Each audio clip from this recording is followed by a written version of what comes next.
I want to get an update out about the Frass movement topic. I talked about it on the last episode of the Road to 2 Million playlist. I'm going to do another episode hopefully tomorrow. I was going to try and do it today, and then I smashed my hand, so I'm dealing with that.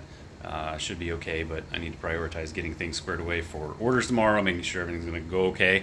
But then the time I buy with that today, hopefully I can get an episode recorded tomorrow. But I want to talk through what's behind me here. So let's flip things around and talk about the decision that's been made and then next steps from there. Okay, so the IBC tote is going to be located inside. I got several pieces of feedback about moisture and condensation from the temperature change in this room to outside. And I 100% agree with that. And I had mentioned in the video, a couple people commented about it, that it's probably going to be an issue or something to deal with. And so for now, what I'm going to do is keep everything in here. So that tote is going to stay on that metal racking. The metal racking can adjust and move, but it's going to stay where it's at, and it's going to be elevated, and that pipe behind there is sort of a mock-up. So that's part of the chore time auger system. There's a 30-degree elbow bend at the bottom here, and then there's a 10-foot piece of pipe that, as I sneak back here, is just kind of being held up by leaning against those trays. And so what it will actually go to is it will end at a motor at the top that controls the or spins the auger that goes down through the pipe here. Okay, so the motor will be up at the top, and it'll probably be back here.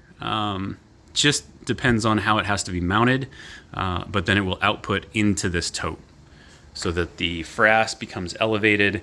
It'll be inside, so there won't be any moisture issues or condensation issues. And then what I will do is work on mounting an auger type scenario to the bottom of it so that I can dispense it at will. Well, mostly it will, hopefully. If it fills up, obviously, then I'm going to have to dispense it before I can harvest some more. I'll probably have to think through some backup options if I get in a pinch and can't dispense for some reason, but I think I'll just have to manage that appropriately and mount that on the bottom of that IBC tote.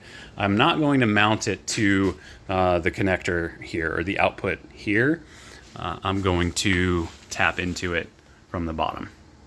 And so I'm thinking somewhere in right about where that X is, put some sort of connection there so that it will output and come down, and we'll fill bags on the floor then underneath this as needed, or get it into IBC totes somehow.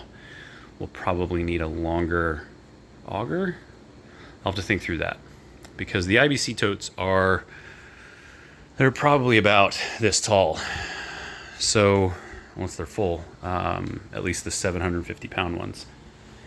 500 is going to be a little shorter, and I could double stack those. I'll have to think through that to figure out how we can go about filling an IBC tote, or filling a super sack out of that.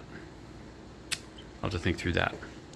But ideally, what will occur is the sifting machine will be over here, looking at a couple options, as well as just a bigger DIY version. And so the frass will collect into a hopper. The hopper will have the chore time connection on the bottom of it that will just connect into that auger system. And then it will auger up and elevate it without us having to lift or move it. It'll keep the dust down. I'm really excited about getting that in place. I think that's the major update right now. You can see there's a bunch of trays over here next to the tote. Those are all dirty. They need to be washed. That was our temporary storage area for that stuff. I might move that out into the outdoor area, just out those doors, and then be able to maneuver this metal racking and that IBC tote however it needs to be adjusted once I actually get into outfitting the motor up there and getting the frass into it. But that's where we're currently at. I will hopefully get an updated video tomorrow or Tuesday going over the entire checklist and everything that's going on in here. If you have any questions or suggestions about this, please let me know. Comment below. Shoot me an email, justin@midwestmealworms.com, whatever you're comfortable with. And I appreciate any help that you've got.